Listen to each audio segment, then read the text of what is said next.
Opa, seja bem-vindo a mais um vídeo aqui no canal Usuário do Futuro. Hoje a gente vai falar sobre o Brasil, que é o país do futuro que nunca chega, né?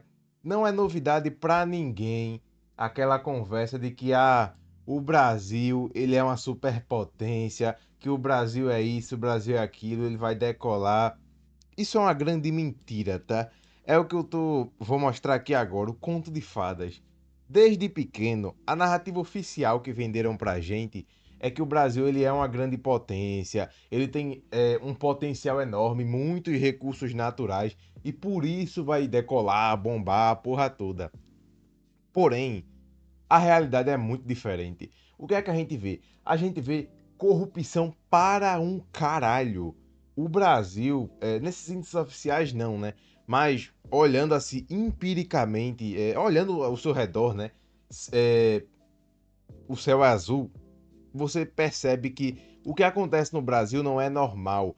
Todo mês, na verdade, acho que quase toda semana, tá? Para ser sincero, é algum esquema de corrupção, é lavagem de dinheiro de político, é suborno. Sempre tem algum esquemazinho. É incrível. E é aí que a gente vai ter que se deparar com a realidade. O Brasil não é porque ele tem muitos recursos naturais que ele vai decolar. A realidade é a seguinte: já foi demonstrado formalmente nesse livro aqui, ó, Por que Nações Fracassam. Aqui tá em inglês, tá? Mas a tradução é essa: Por que Nações Fracassam, que foi um Nobel que demonstrou formalmente isso. O que faz um país ser rico ou pobre são instituições. E o que faz as instituições de um país ser boas ou ruins são as motivações, os incentivos daquele ambiente. Então, enquanto não tiver um choque de legalidade no Brasil, enquanto a aplicação da lei não for a regra e sim a exceção, o Brasil vai continuar do jeito que está. Enquanto vagabundo tiver direito a mais do que pessoas decentes, enquanto um cachorro sofrer algum mal, repercutir mais do que um trabalhador, pai de família, ficar repercutindo por aí quando acontece alguma coisa com ele, enquanto o comportamento dominante que mais é vantajoso nesse país é o jeitinho brasileiro, por conta dos incentivos do ambiente, que é um lugar que premia a vagabundagem. Enquanto for assim, não tem saída. E como é que a gente resolve isso? É muito simples. Para começo de conversa, tá? Toda corrupção advém da dissociação de controle e propriedade. Isso é teoria da agência na prática, então vocês podem pesquisar aí. Isso já é muito bem fundamentado. Quando você coloca alguém que não é dono da coisa para cuidar dela, termina nisso. Explode corrupção. Isso é o que é demonstrado formalmente pela teoria da agência. Um dos grandes motivos de acontecer esse fenômeno, né, é porque a pessoa não é dona, não trabalhou para conquistar aquela porra, então ela não dá o mesmo valor, ela não vai sofrer as consequências porque não é dela. Então, assim, uma série de fatores que, no caso, ninguém vigia o vigilante, né? Então, para você acabar 100% com a corrupção, você teria que acabar com o Estado, porque o Estado controla recursos que ele não conquistou, porque o Estado não produz nada, né? Inclusive fazendo um paralelo com os comunistas. Se a classe trabalhadora produz, a ela tudo pertence, né? Então, se o Estado nada produz, nada a ele pertence. Se é para fazer um paralelo, né? Então vocês não podem fazer a porra da ditadura do proletariado. Enfim, fazer logo meu merchan aqui, tá? Da Matrix Financeira 2.0. Tá aqui o sumário. Atualmente tá só o livro lá e o audiolivro, mas eu vou adicionar algumas aulas. E se vocês comprarem nos próximos 7 dias, pode usar o cupom MATRIX2 para 15% de desconto. O preço vai subir, tá? Tá aqui, ó, os conteúdos.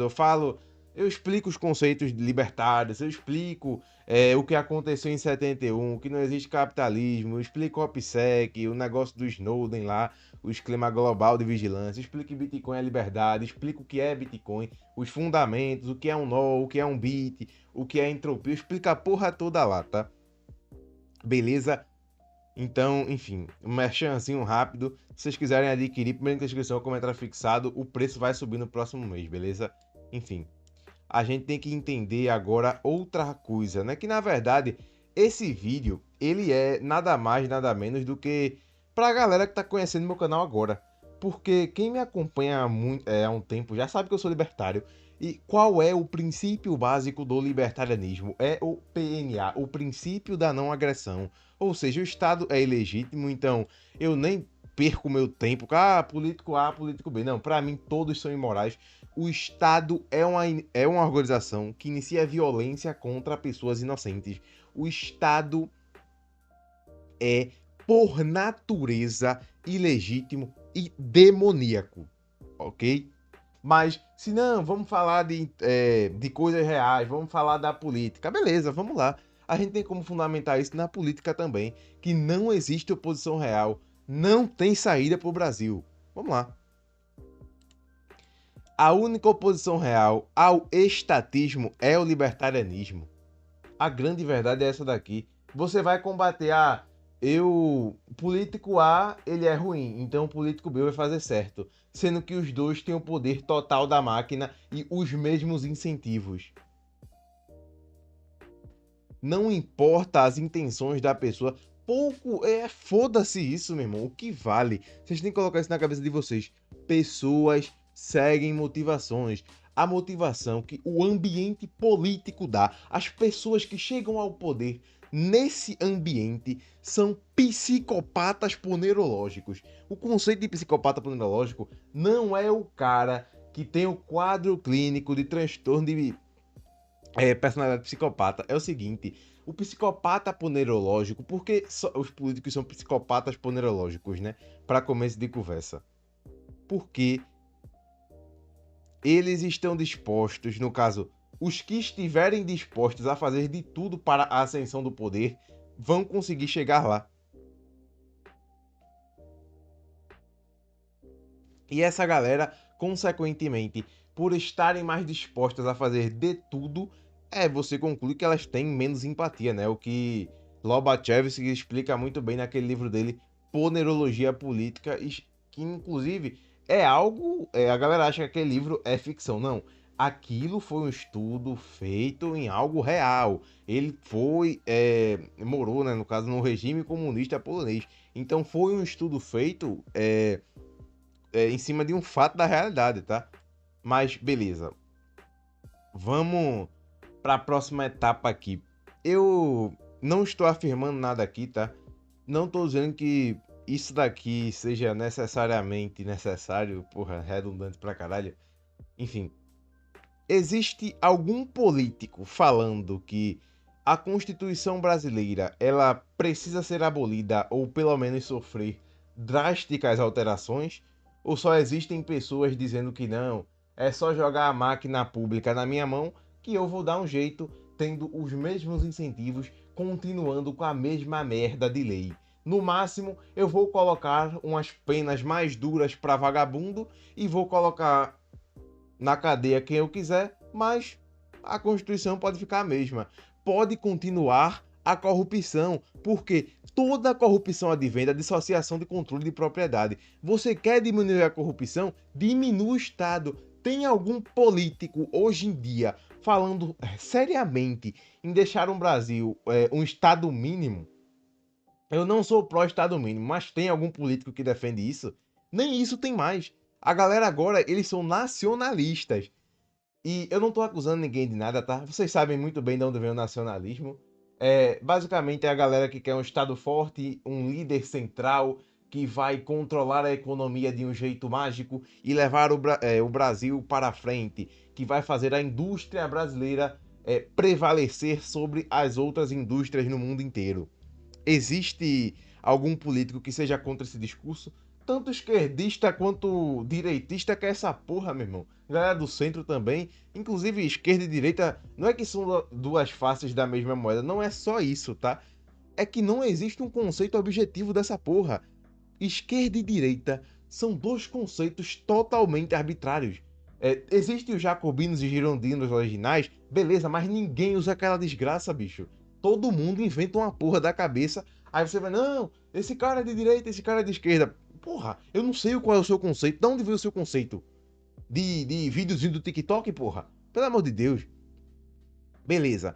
Aí tem algum outro político, agora outro tópico, algum político dizendo que o Brasil vive um processo revolucionário como descrito por Yuri Bezmenov, as 4 fases da revolução, desmoralização, etc, etc. Enfim, existe algum político sequer falando disso? Falando assim, não tô dizendo de falar besta, não, estão doutrinando nossos meninos nas escolas. Eu tô falando de coisas mais pesadas, que eu nem posso falar aqui. Existe algum político falando sobre esse tipo de coisa? Sobre você proibir homeschooling? Tratar pessoas, tratar homens, pais de família, que querem educar seus filhos sem.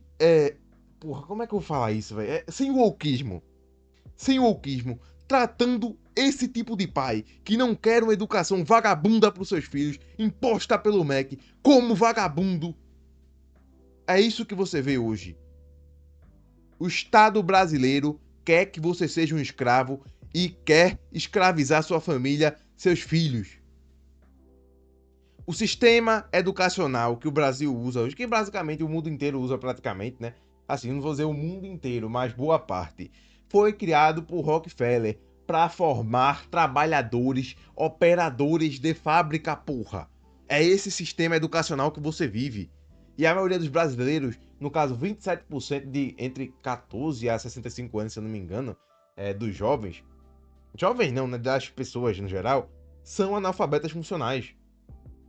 Não conseguem nem interpretar, por exemplo, o que eu digo aqui.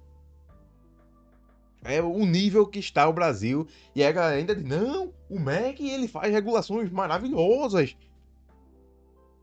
Meu irmão, o Enem, as questões que mais pessoas acertam valem mais, bicho. Que desgraça é essa, meu irmão? É um absurdo, bicho. Enfim. E por fim, existe alguém falando o que realmente é necessário, que não estou afirmando nada, tá? Mas existe alguém falando sobre essa palavra aqui, desnazificação, que é um conceito criado pós-Alemanha nazista que não ficou ninguém remotamente envolvido com o regime bigodista depois de 45. Existe alguém falando sobre esse processo no Brasil? Existe uma galera que quer ser os Bukeles brasileiros, né? Que inclusive a nova oposição, que vocês sabem qual é, não vou citar nome aqui porque eles gostam, né, de ficar derrubando o vídeo dos outros. Eles têm, porra, não vou dizer esse costume, né? Pra depois também não tá dizendo que eu tô imputando porra nenhuma aqui. Mas pelo que eu vi, meu irmão, eles estão derrubando o vídeo em alta. Viu? Inclusive derrubaram o do Alisson aí, não sei se ele conseguiu voltar ao ar, enfim. Mas o que acontece é que a galera que se pinta como nova oposição, eles dizem no máximo a parte da legalidade. Não, tem que botar facção na cadeia, o que todo mundo já sabe. Só que, e a desnazificação? Tem alguém falando disso? Inclusive, o governo, que era para ser a maior oposição contra o sistema da história do Brasil, o que é que esse governo fez? O governo lá de 2018, pois é, o que é que esse cara fez quando estava no poder? Eu vou evitar até falar aqui, meu irmão, mas beleza, né? Enfim, eu acho importante vocês não subestimarem os seus inimigos, os vossos inimigos, porque tenha noção de que o Bitcoin será criminalizado, a internet descentralizada será criminalizada, a privacidade, o anonimato serão criminalizados. Esses caras não são pessoas normais, eu já falei pra vocês. Eles são psicopatas ponerológicos. Se eles quisessem dinheiro, eles iam pesquisar. No caso, eles têm esse conceito, porra. Os caras têm dinheiro pra caralho. Não é possível que nunca ouviram falar nisso, que é curva de Laffer. Existe um ponto máximo para onde você pode cobrar tributos sem diminuir a arrecadação real. E o Brasil, pelo que aparenta a maioria dos economistas reais falam, já ultrapassou esse ponto. Então, se esses caras quisessem dinheiro, que não é o caso, eles querem poder. Se eles quisessem dinheiro, eles iriam dar mais atenção à curva de Laffer, beleza? Porque, por exemplo, você bota a regulação absurda, barreiras de entrada artificiais no mercado, você vai impedir diversos pequenos comerciantes de praticar o fato gerador de pagar imposto, para começo de conversa, né? Tipo assim, ele pode até pagar, mas vai pagar uma propina para um servidor. Pronto. É isso que ele vai fazer no máximo. Então, o Estado está deixando de arrecadar dezenas só fazendo tributos absurdos, imorais, que na verdade todos os tributos são imorais, né? Vamos lá. E tudo será em prol da sua segurança, tá? Assim como o regime de Mussolini colocou imposto sobre solteiro, dizendo que era para proteger a família, o Brasil vai colocar imposto em tudo, vai colocar regulação em tudo, vai colocar vigilância em massa na internet, dizendo que não, é para sua segurança. A questão é que quem renuncia liberdade por segurança termina assim os dois. Quem falou isso não foi eu não, meu irmão, foi Benjamin Franklin. Os pais fundadores dos Estados Unidos, eles sabiam disso. Se vocês lerem a Declaração de Independência Americana, aquilo é maravilhoso, meu irmão. Os caras tinham, eles concebiam conceitos de liberdade que hoje em dia esses universitários nenhum concebe, meu irmão. Os caras são jumentos. Porra. E tem o fato ainda de que a história não se repete, mas rima, né? Esse processo que nós vivemos são ciclos intergeracionais. Vocês provavelmente já ouviram isso. E por que são ciclos intergeracionais, né? É o seguinte: tempos fortes criam, no caso, tempos difíceis criam homens fortes. Homens fortes criam tempos fáceis. Tempos fáceis criam homens fracos. Homens fracos criam tempos difíceis. É nessa afirmação que se resume todos os ciclos intergeracionais, né? Mas não se preocupe, agora eu vou dar alguns exemplos históricos de que o welfare state, o estado social é satânico e tá fadado ao fracasso, tá? E só para deixar claro, o Brasil é um estado social? Com certeza. O Brasil tem a constituição mais socialista, mais social da história do mundo, bicho. Me aponte outra que tenha SUS, que é o orgulho de todo brasileiro. Não, a galera morrendo na fila do SUS. Não, mas meu Deus, nós temos SUS, somos os únicos do mundo.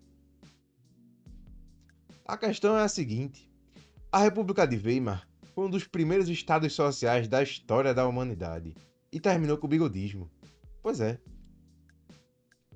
A ditadura mais assassina da história da humanidade, aquela de Mao lá na China, que foi responsável, né, depende da pesquisa, por até 80 milhões de mortes de inocentes, ela se vendia como uma democracia. O Brasil é o que mesmo, rapaziada? Deixa para vocês responderem, né? Ele é uma democracia, né? Eu acho que é isso que tá escrito lá, pô. É a última vez que eu li, a não ser que mudou, né? Enfim. A lógica é muito simples. O welfare, ele desestimula a fecundidade. Ele diminui as taxas de fertilidade. Como é que eu vou abordar esse assunto, velho? Puta que pariu.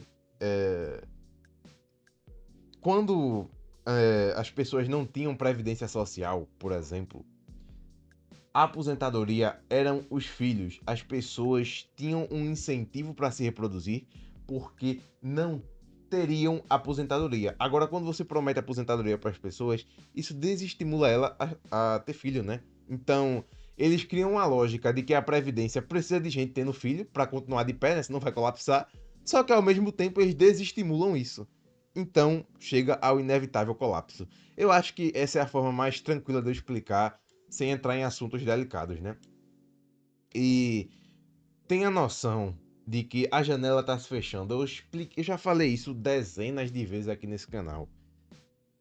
Eu tô aqui para lhe dar a mesma mensagem que os anjos deram quando Jesus nasceu. Pegue as crianças, fuja para as montanhas e não olhe para trás, meu irmão.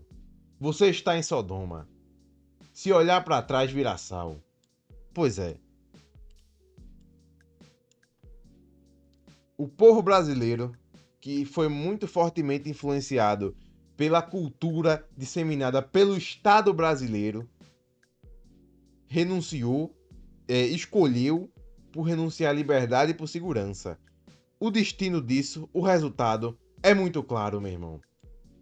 Se você gostou do vídeo, deixa o like, se inscreve no canal, coloque feedback nos comentários, dá um hype no vídeo. Se quiser, acesse ao Matrix Financeira 2.0 com desconto. Primeiro na descrição, comentário fixado. E no mais é isso, rapaziada. Fui.